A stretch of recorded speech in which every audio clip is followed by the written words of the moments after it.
జిల్లా జైలులో రిమాండ్ ఖైదీగా ఉన్న పిన్నెల్లి రామకృష్ణారెడ్డిని ఆర్కే రోజా, తెనాలి సమన్వయకర్త అన్నాబతిన శివకుమార్, పొన్నూరు సమన్వయకర్త అంబటి మురళి ములాఖత్తులో కలిసి బాగోగులు అడిగి తెలుసుకున్నారు. ములాఖత్ అనంతరం వారు మీడియాతో మాట్లాడుతూ కోర్టు పిన్నెల్లి రామకృష్ణారెడ్డికి ఏ కేటగిరీ సదుపాయాలు కల్పించాలని చెప్పినప్పటికీ జైలు అధికారులు మాత్రం పట్టించుకోవడం లేదని అన్నారు. అధికారులు కోర్టుని ధిక్కరిస్తున్నారని, టిఫిన్, భోజనం లేదని, జావా, చపాతీ మాత్రమే ఇస్తున్నారని తెలిపారు. పోలీసులు, జైలు అధికారులు దుర్మార్గంగా వ్యవహరిస్తున్నారని వారు తెలిపారు. పిన్నెల్లి రామకృష్ణారెడ్డి మాచర్ల నియోజకవర్గంలో మంచి ప్రజాదరణ పొందిన నాయకుడిగా ఎదగడంతో చంద్రబాబు నాయుడు ఓర్వలేకపోతున్నాడని, ఆ కక్షతోనే ఆయనను జైల్లో ఉంచారని, పిన్నెల్లి రామకృష్ణారెడ్డికి, వారి కుటుంబానికి వైఎస్ జగన్మోహన్రెడ్డి, వైఎస్ఆర్సీపీ పార్టీ అండగా ఉంటుందని తెలిపారు. మాచర్ల నియోజకవర్గంలోని ప్రజలు కూటమి ప్రభుత్వం చేస్తున్న అరాచకాలను చూస్తున్నారని, రాబోయే ఎన్నికలలో పిన్నెల్లి రామకృష్ణారెడ్డి అత్యధిక మెజారిటీతో గెలుస్తారని వారు జోషం చెప్పారు. ఈ రాష్ట్రంలో కూటమి ప్రభుత్వం అరాచక పాలనకి, అక్రమ కేసులకి పిన్నెల్లి రామకృష్ణారెడ్డి గారి కేసు ఒక నిదర్శనం అని కూడా చెప్పచ్చు. ఎందుకంటే స్పష్టంగా తెలుగుదేశం వాళ్ళని పొడిచి చంపుకున్నారు అని చెప్పి సాక్షాత్తు ఎస్పీ శ్రీనివాస్ గారే చెప్పడం జరిగింది. మీరందరూ కూడా విన్నారు, చూశారు. పచ్చపత్రికైన ఈనాడులో పెద్ద అక్షరాలతో రాశారు, ఆధిపత్య పోరులో తెలుగుదేశం కార్యకర్తల్ని వాళ్ళే పొడిచి చంపేశారు అని చెప్పి. ఇంత క్లియర్ కట్గా ఒకే పార్టీలో వాళ్ళకి వాళ్ళు కొట్టుకొని చచ్చి వాళ్ళే పొడుచుకుంటే సంబంధం లేని మా నాయకుడిని ఈరోజు పిన్నెల్లి రామకృష్ణారెడ్డి గారిని, వాళ్ళ బ్రదర్ని అరెస్ట్ చేసి వేధించడం ఎంత దురదృష్టకరం ఒకసారి చూడండి. ఎందుకంటే చంద్రబాబు నాయుడు కూటమి ప్రభుత్వం అధికారంలోకి వచ్చిన రోజు నుంచి పిన్నెల్లి రామకృష్ణ గారి కుటుంబం మీద ఏ విధంగా కక్ష సాధిస్తున్నారో మనం అందరం చూస్తున్నాం. 16 నెలల్లో 16 కేసులు పైగా వేసి ఎలా వేధిస్తున్నారో కూడా మనం కళ్ళారా చూసాం. అసలు తెలుగుదేశం వాళ్ళు రిగ్గింగ్ చేసుకుంటుంటే ఆ రిగ్గింగ్ ఆపిన కారణాన్ని చూపించి అది కూడా ఒక కేసు పెట్టి గతంలో కూడా దాదాపుగా 52 నుంచి 54 రోజులు లోపల పెట్టడం మనం గమనించాం. అంటే ఎట్టుపోతుంది పోలీసు వ్యవస్థ, ఎట్టుపోతుంది. రెడ్ బుక్ రాజ్యాంగానికి అనుగుణంగా లోకేష్ చెప్పిన దానికి తానా అంటే తందానా అన్నట్టుగా పోలీస్ వ్యవస్థ మారిపోవటం చాలా దురదృష్టకరం. కాకి చొక్కాలు వేసుకోవాల్సిన వాళ్ళు పసుపు చొక్కాలు వేసుకొని ఈరోజు అక్రమ కేసులు పెట్టుకుంటూ పోతుంటే ఏం మెసేజ్ ఇస్తున్నారు మీరు? రాబోయే కాలంలో దీనికి 10 చేయమనా? అంటే ఈరోజు తప్పుడు కేసులు పెట్టి పిన్నెల్లి రామకృష్ణారెడ్డి గారి కుటుంబం మీద లోపల పెట్టి వేధిస్తున్నారో వాళ్ళకి సూటిగా చెప్తున్నాం. ఏదో ఈరోజు మీ పని అయిపోయిందని సంకలు గుద్దుకుంటున్నారేమో. ఇంతవరకు మా నాయకుడు జగన్మోహన్ రెడ్డి గారు చెప్పినట్టుగా ఎవరి జోలికి మేము వెళ్ళలేదు. ఏ పార్టీ అయినా, ఏ కులమైనా, పేదవాడు అర్హుడైతే అన్ని సంక్షేమ పథకాలు ఇచ్చాం, అభివృద్ధి చేశాం, ఎవరి మీద ఒక తప్పుడు కేసు పెట్టకుండా ముందుకు వెళ్ళాం. కానీ ఈరోజు మీరు చేస్తున్నది చాలా తప్పు. దీనికి 10 మీరు అనుభవించడానికి రెడీగా ఉండండి అని కూడా హెచ్చరిస్తున్నాం.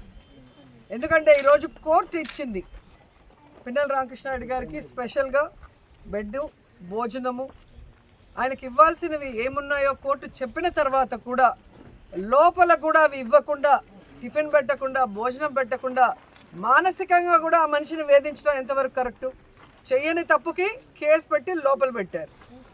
లోపల పెట్టిన తర్వాత ఈరోజు కోర్టు ఇచ్చిన ఆర్డర్ని బేఖాతరు చేస్తూ భోజనం కూడా పెట్టడం లేదంటే మీరు ఏం ఉద్దేశంతో చేస్తున్నారో చెప్పాలి. లోపల ఉన్న ఆఫీసర్లు కానీ పైన ఉన్న ఆఫీసర్లు ఒకరి మీద ఒకరు చెప్పుకుంటూ తప్పించుకుంటున్నారు. రేపు ఈ ఆఫీసర్లందరూ ఇక్కడే పనిచేయాలి. రేపు మీ పరిస్థితి ఏంటో ఒకసారి చూడండి. ఎందుకంటే ఆఫీసర్లు అన్న వాళ్ళు రూల్స్కి కట్టుబడి పనిచేయాలి. అంతేగాని లోకేష్కి, చంద్రబాబు నాయుడుకి భజన బ్యాచ్ లాగా పనిచేయకూడదు. ఈరోజు రాష్ట్రంలో మీరు చూస్తే ఆడపిల్లల్ని వేధించేది తెలుగుదేశం వాళ్ళు, ఆడపిల్లల్ని రేపులు చేసి చంపేది తెలుగుదేశం పార్టీ వాళ్ళు, గంజాయి డ్రగ్స్ ముఠాలని నడిపించేది తెలుగుదేశం పార్టీ వాళ్ళు, అక్రమంగా ఈరోజు బెల్ట్ షాపులు మద్యాన్ని ప్రవహింపజేసేది తెలుగుదేశం పార్టీ వాళ్ళు, ఇల్లీగల్గా ఇసుక నమ్మేది తెలుగుదేశం పార్టీ వాళ్ళు. చేసే తప్పులన్నీ తెలుగుదేశం వాళ్ళు చేస్తుంటే వాళ్ళని పట్టుకోవడం ఆపేసి, వాళ్ళ మీద కేసులు పెట్టడం ఆపేసి ఈరోజు తెలుగుదేశం పార్టీ వాళ్ళు మాకు వీడు నచ్చలేదు, వీడి మీద కేసు పెట్టు, వీడు నచ్చలేదు, వీడి మీద కేసు పెట్టు, లేదా వీడు పవర్ఫుల్, వీడు ఊర్లోంచి బయటకు పోవాలి.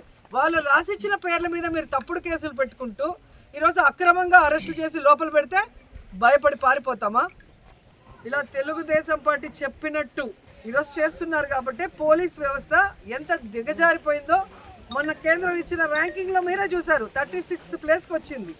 దీనికి చంద్రబాబు నాయుడు, హోంమంత్రి అనిత గారు సిగ్గుపడాలి, పోలీస్ వ్యవస్థ సిగ్గుపడాలి.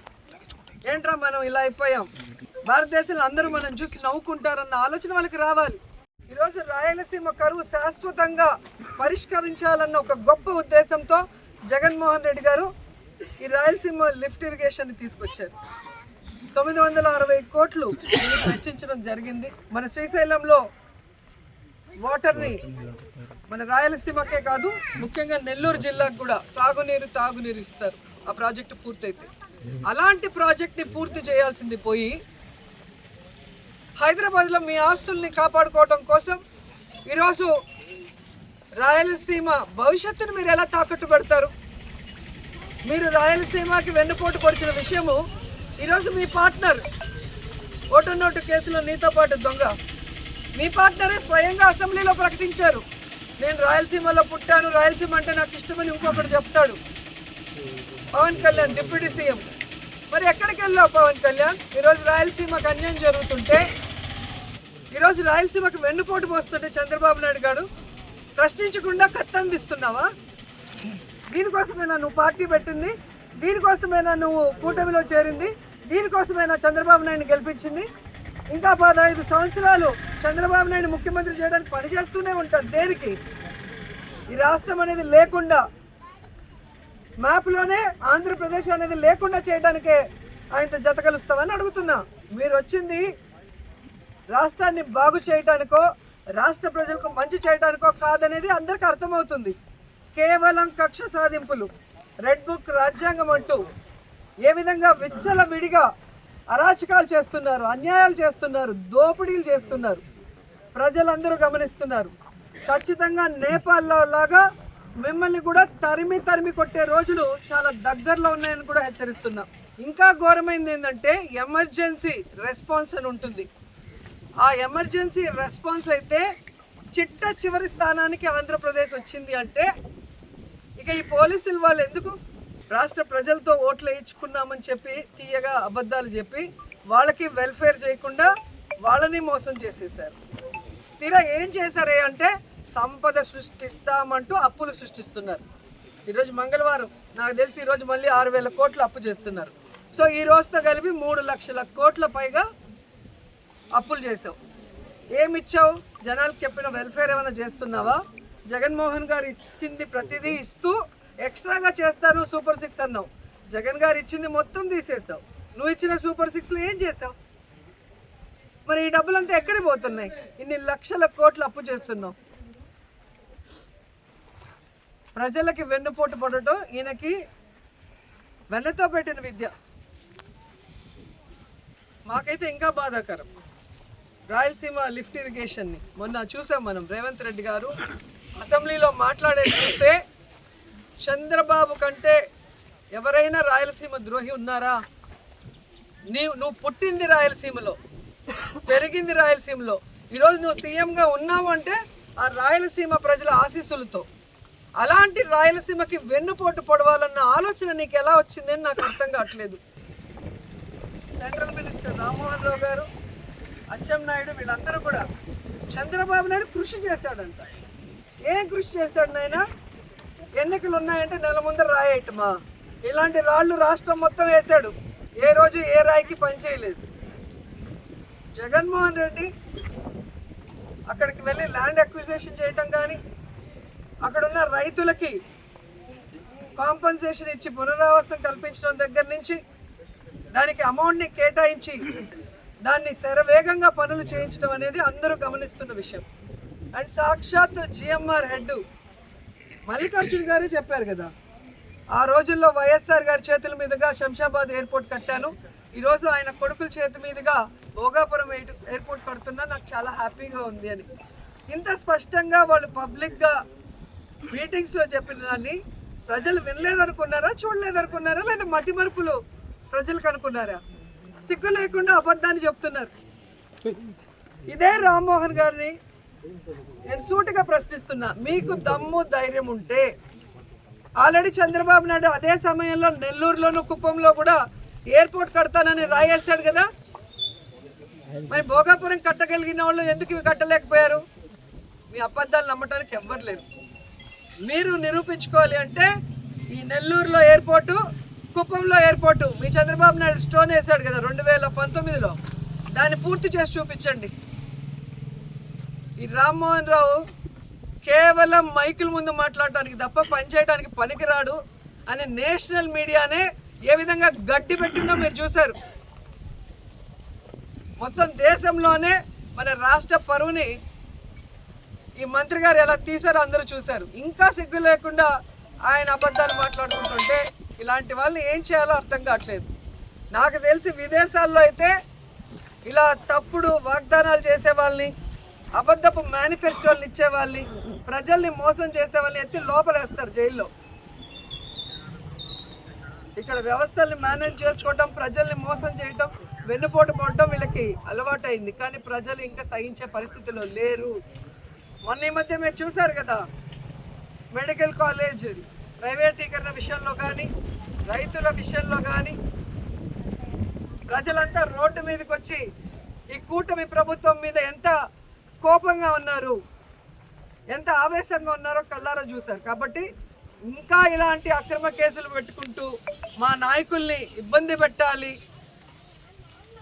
అలాగే రాయలసీమకి, ఆంధ్రాకి, ఉత్తరాంధ్రకి అన్యాయం చేయాలని ప్రాంతీయ అసమానతల్ని కల్పిస్తూ వాళ్ళకి గొడవలు పెట్టాలనుకుంటే మాత్రం వీళ్ళని తరిమి కొట్టేది ఖాయం.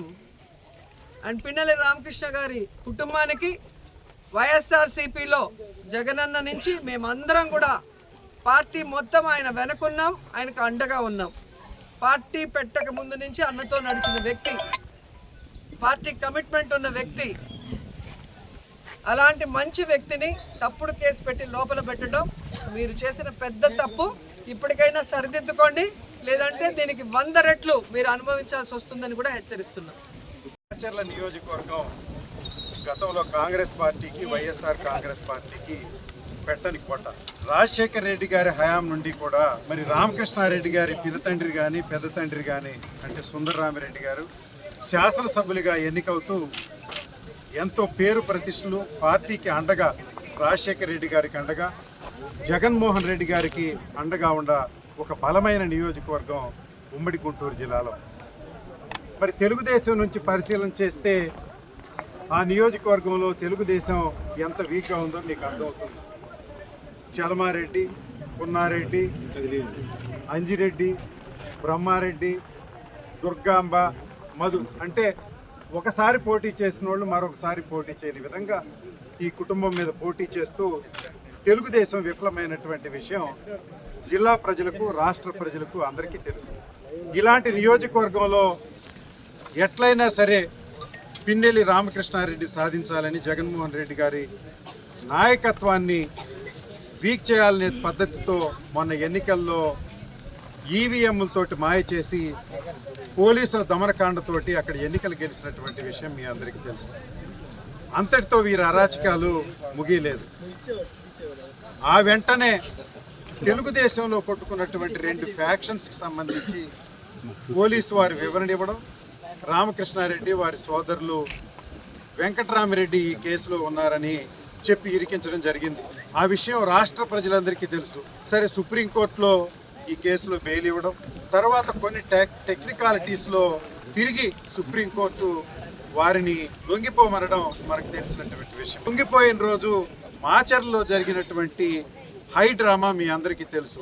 ఎందుకు అలా వ్యవహరించాల్సి వచ్చిందంటే, ఈ కుటుంబం వెనక ఎవరన్నా నిలబడితే ఈ కూటమి ప్రభుత్వం సహించదు, పోలీసులతో అరాచకాలు చేస్తామని చెప్పడానికి వారిచ్చినటువంటి సందేశంలాగా ఆ రోజు కనిపిస్తూ ఉంది. వారు సరెండర్ అయ్యారు, మరి జైల్లో ఉన్నారు. వారికి ప్రత్యేక వసతులు కల్పించమని కోర్టు వారు ప్రత్యేక ఉత్తర్వులు ఇస్తే గత 27 రోజుల నుంచి వారికి అన్నం పెట్టడం లేదు. కొద్దిగా జావా, ఒక చపాతీ మాత్రం ఇస్తూ ఉన్నారు. కోర్టు ప్రోటోకాల్కు వ్యతిరేకంగా, ఉత్తర్వులకు వ్యతిరేకంగా ఈ రకంగా చేయడం అధికార ధిక్కారం తప్ప, కోర్టు ధిక్కారం తప్ప మరొకటి కాదు. రాష్ట్రంలో వ్యవస్థల్ని సర్వనాశనం చేస్తుంది. జైల్లో ఉన్నటువంటి కోర్టు ఉత్తర్వులను కూడా పాటించకుండా అలాంటి వ్యవస్థను దుర్వినియోగం చేస్తున్నటువంటి కూటమి ప్రభుత్వం మరెంతో కాలం మనలేదు. అలా నీతి నిజాయితీగా ఉన్నటువంటి పిన్నెల్లి రామకృష్ణారెడ్డి సోదరులు మరెంతో కాలం కోర్టులో ఉండరు. ఈ ఆహారం దొరకక లేకుంటే సరైన ఆహారం ఇవ్వక మానసికంగా వారిని కించపరచాలని మనోధైర్యం సడలేటట్టు చేయాలని చేస్తున్నటువంటి ప్రభుత్వం సోదరులు కూడా జగన్మోహన్ రెడ్డి గారి నాయకత్వంలో వెనుకడుగు వేయకోకుండా మనోనిపరంగా పోరాటం చేస్తారు. మరెంతో కాలం పట్టదు. ధర్మదేవత కళ్ళు తెరిచి మరి కొంతకాలంలోనే వారు బయటికి వచ్చి తిరిగి ప్రజా జీవితంలో ఉంటారనే విషయంలో ఏమాత్రం సంకోచం లేదు. ధర్మం గెలుస్తుంది. వారికి వైఎస్ఆర్ కాంగ్రెస్ పార్టీ, జగన్మోహన్ రెడ్డి గారు, ఉమ్మడి గుంటూరు జిల్లా వైఎస్ఆర్ కాంగ్రెస్ పార్టీ అండగా ఉంటుందని తెలియజేస్తూ సెలవు. మీ నెల్లూరు సిఎంఆర్ షాపింగ్ మాల్ మరియు చందన బ్రదర్స్ లో Christmas, new year, Sankranti festive wonders. అంబరాన్ అంటే వేడుకలు, మైమరిపించే ఆఫర్లు, ఒక్క కూపన్ 3 డ్రాలు, 1000 రూపాయల వస్త్రాలు లేదా 5000 రూపాయల బంగారు ఆభరణాల కొనుగోలుపై 1 కూపన్ పొందండి. డైలీ డ్రాలో 5 గిఫ్ట్స్, వీక్లీ డ్రాలో Hero Pleasure bike, new year డ్రాలో 1 కపుల్ కి మలేషియా ట్రిప్, సంక్రాంతి బంపర్ డ్రాలో టాటా టియోగో కార్ గెలుపొందండి. అన్ని రకాల వస్త్రాలపై up to 59% off. 1+1, 1+2 combo offers. ఏదైనా ఒకటి కొనండి, అదే విలువగల రెండవది ₹1 పొందండి. పట్టుచీర కొనుగోలుపై 1 గ్రామ్ వడ్డాణం ఉచితంగా పొందండి. ₹399కే 2 ఫ్యాన్సీ సారీస్, ₹999కే 5 dress materials. Men's branded readymades పై buy 1 get 20%, buy 2 get 1, buy 2 get 2 offer. CMR shopping mall మరియు చందన బ్రదర్స్, నెల్లూరు.